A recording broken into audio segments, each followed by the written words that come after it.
Welcome to Caldwell County Today. I'm Paige Counts, Public Information Officer for Caldwell County. Today we're talking with Robin's Nest about their spring event, Swing into Spring. Welcome, ladies. Thank you. We're happy to be here.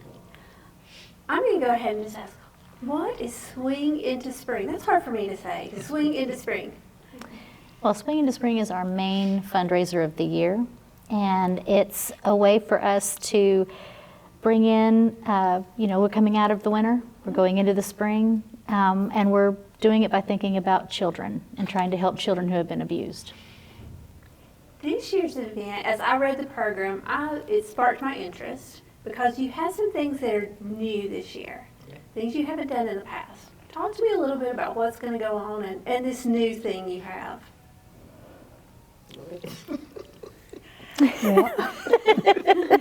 In the past, we've had dancers, a contest with dancers.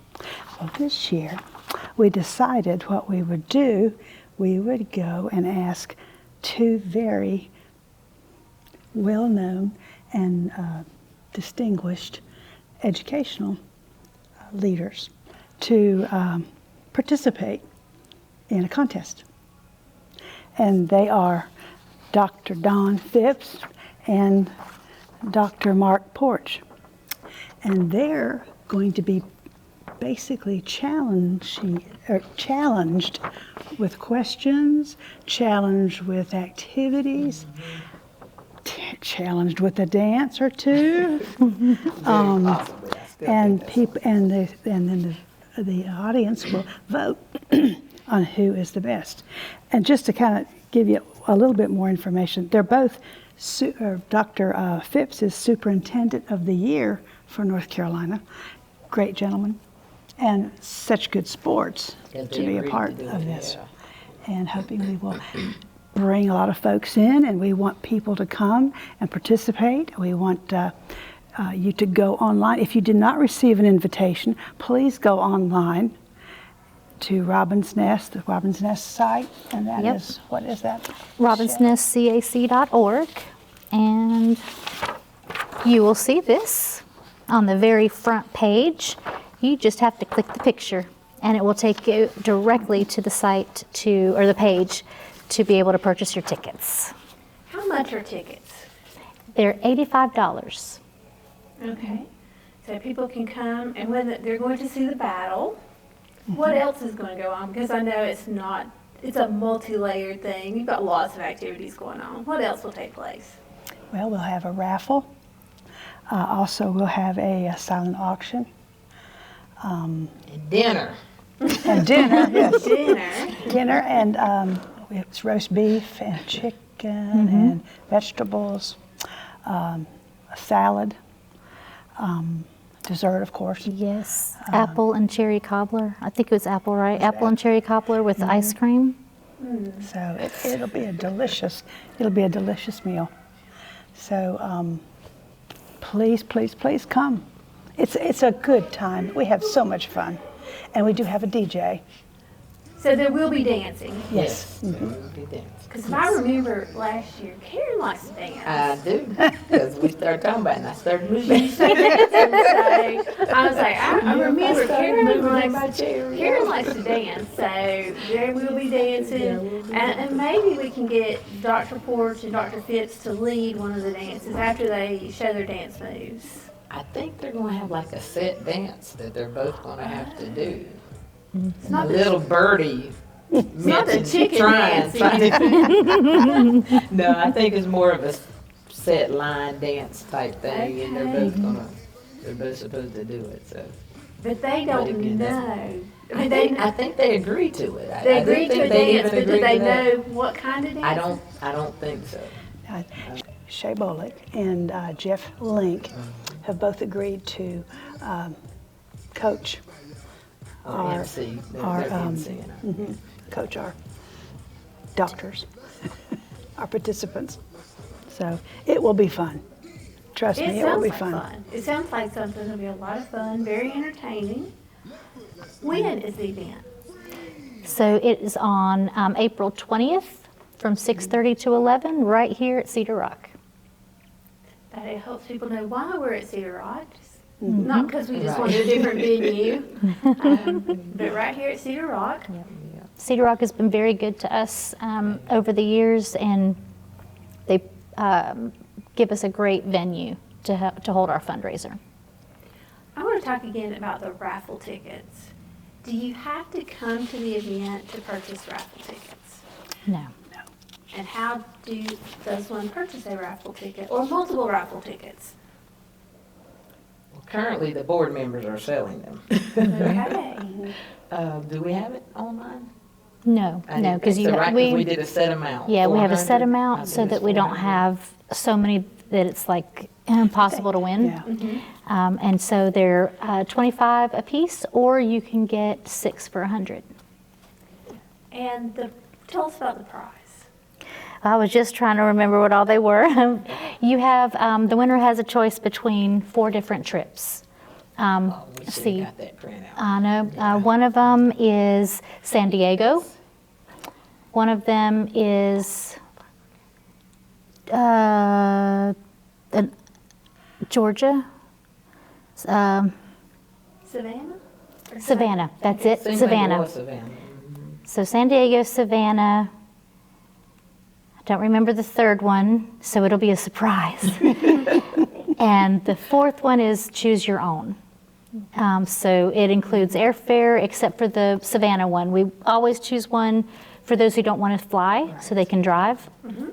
But otherwise, there's airfare for 2, and it's a fabulous, fabulous trip. Everyone who has won a trip in the past have raved about how fantastic it is. yeah. And my mom won last year, Yes, she and we're did. going to Charleston over spring break on for her free trip that she won. That's awesome. Yes, we're looking forward to that. And we will have a beautiful piece of jewelry that will be silent auction from the gold mine.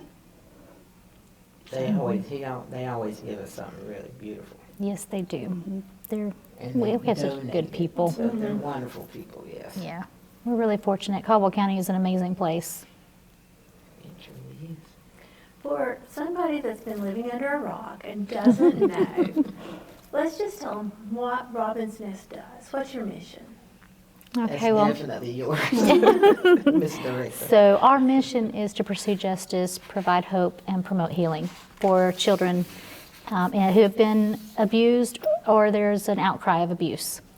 What happens is the report is first made to law enforcement or social services, and then we receive a referral from them. At that point, we start immediately, and we coordinate to get the non-offending caretaker, the child, and the investigators into our office. We do a forensic interview, and that's a child-friendly, non-leading, and legally sound interview that allows the child to have a voice and say what they want to say or not say. They don't have to. Following that, they go to a child medical evaluation. We have the only child medical evaluator in Caldwell County. You have to go through specialized training. It's not just a pediatrician.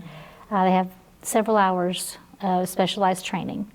And then after that, we provide therapeutic services. So we want to help them through every step of the process.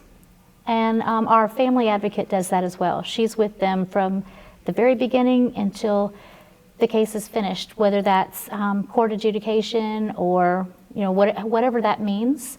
But she does accompany them to court if they need. We are also kind of the central spoke of a wheel that keeps all of the other agencies working together, keeping the focus on the child and the family. And so I'm just really proud to be working in this field and doing the work that we do. And by the way, we just found out that we got Nonprofit of the Year. Yeah, Really? Yes. Oh, congratulations. Yes, we All just, right. yep. So, and that was voted on by the community. That's great. So how about that? That is Wow. great. So people do know what you're doing. That's right. That's true. They And do. it is so important because before all of this, and we're, 12 years old? 13 years 13. old? Yeah, 13 years. Children They had to go to the police department. They had to go up to the hospital, up in Asheville. They had to be, I mean, and you imagine a small child is just taken from this point to this point to this point, having to talk to strangers. Over and over and over It had, and over yes. and over. And a lot of times, of course, the case got thrown out because the child told a different story. And that's only because the child, I mean, you ask me to tell you the same thing, and you may get a different version. So it has just been a godsend.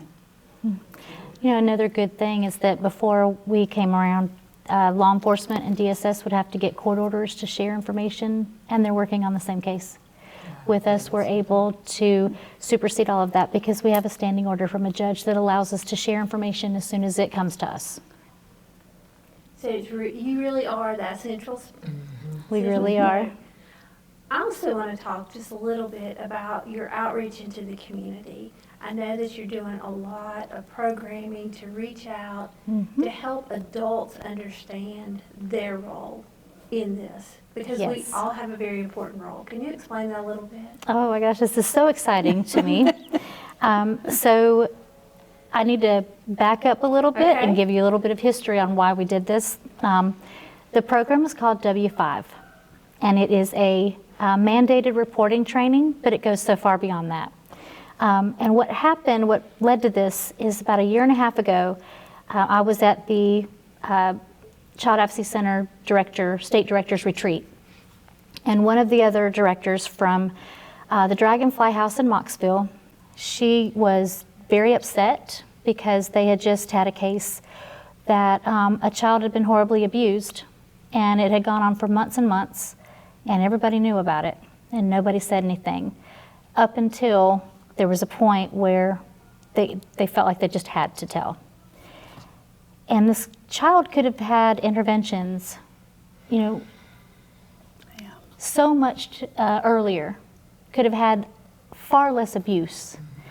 But people have this feeling of, you know, I don't want to get involved. You know, they don't want to step up. It may be that they're afraid of repercussions. There's all different reasons why people don't tell. But we actually have laws on the books that mandate us to report. And if you don't report and you know, it's a misdemeanor. And so we thought, what good are laws if nobody even knows they exist? So we wanted to change that. So there was another director, Sean Edmond, from Terry Hess House, and the three of us got together. And over the last year and a half, we created a statewide training on mandatory reporting. It's called W5, and that stands for the who, what, when, where, and why of reporting. So because we go into detail like that, we end up talking about every kind of abuse. We talk about like the signs and symptoms, the ways to look for it. We talk about if a child comes and tells you about abuse, you need to keep that confidential. You make the report, but you don't go around and tell other people. You'd be surprised how often that happens.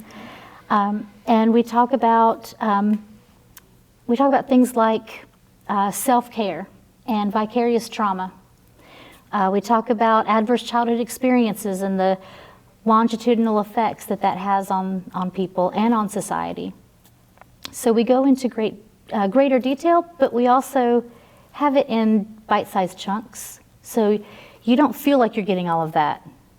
And they have a companion booklet that they take home with them, and we are working towards evidence-based, so we have a pre and post test for participants to take. We've received a grant to allow us to fund this, and we have some really exciting things that have just recently happened that may make this even bigger than we had anticipated. And I can't say anything yet, but I'm really excited.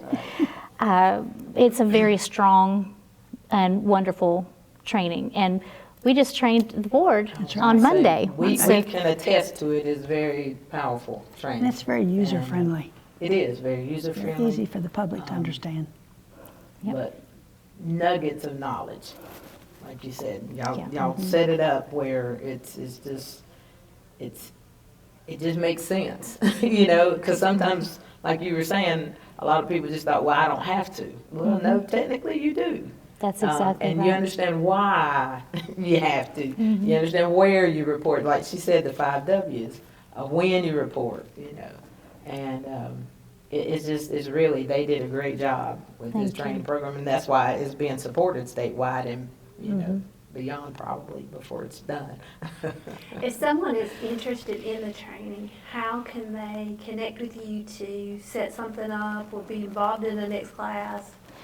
Just shoot me an email or give me a call. My email is sbolin@robinsnestcac.org, and our number is 828-754-6262, and I will get you started. Let's go back to the event Okay. before we forget. Kind of wrap this up. Tell us when it is, where it is, and how people get tickets. April 20th, 6:30 to 11. You can either get a ticket online, or you can register online, or you can call the office, Robin's Nest. It's $85, and we want you to come. You will have a great time. Lots of invitations have been sent out, so you might have already gotten an invitation and you can just send it back in through that. And you'll be the first to know who wins the battle of the educators. First, Yep. first ever. Battle of the best. The First first ever, battle that's of the right. best, yeah. Yes, Yeah. you'll be on the inside on that, which Mm-hmm. I'm kind of curious. I'm going to go ahead and admit I'm a little curious to see how that's going to go. Yes. And I think too, this is the first time a superintendent and a college president from the same county have been picked. So Caldwell County should be very proud. Absolutely. So the best in education are coming to the best nonprofit, and we're going to see who is really the best. That's right. So I come think- be a part of the best night of the spring. That's I think right. Robin's Nest will come out on top. This is my personal opinion.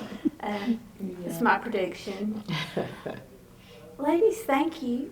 Thank you for being with me today. Is there anything we've forgotten or we need to add? Yes, Change for Children.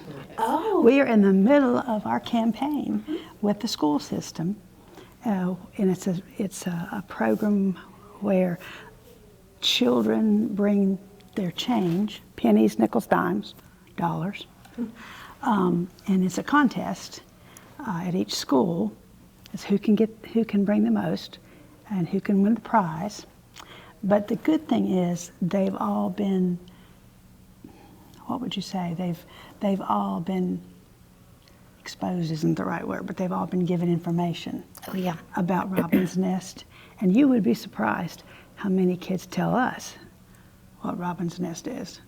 And that campaign will end next Wednesday. And we will be honoring the schools April 18th, I believe, I think so. I think it's at right. the Education Center. So, everyone's involved. So, Kids helping kids. I think that's fantastic. And learning philanthropy at the same time.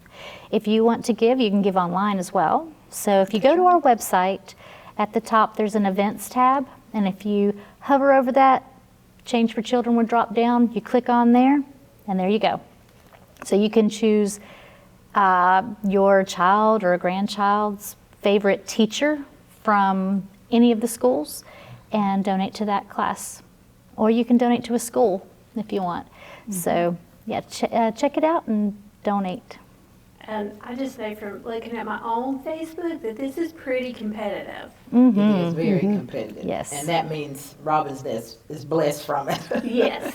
Because that means the more money they try to raise, so the more help Robin's Nest gets. and just to visit the website is wonderful. You can learn all kinds of information. Shelley has that posted. So it's a blessing. It really is. I do want to say, we're talking about raising money, and it may sound like that's all we're about, and it's really not. But it takes a lot of money to run this organization. I mean, we have a full-time medical provider on staff. Just as an example, you can't, you can't provide those types of services without spending money. And we have therapists, and we have, advocate and so forth. But we are installing an elevator because we want to make sure that every single child and family member has access to the exact same level of services. Up till now, we've had downstairs for those who are non-ambulatory, but all the other services are upstairs. And so we are really in need of funding. We're trying to do what we can for these kids. And an elevator is extremely expensive. It's over $400,000. So it's not that we're just trying to milk you for cash. We're trying to do what's right for these kids and for these families. And that just takes funds. So I do think that we're a worthy cause. And just to make sure everyone is aware that the services that are received at Robin's Nest, the families do not have to pay a penny. They're free services. And that's why we have to raise the funds so that can continue to be the case. Yes.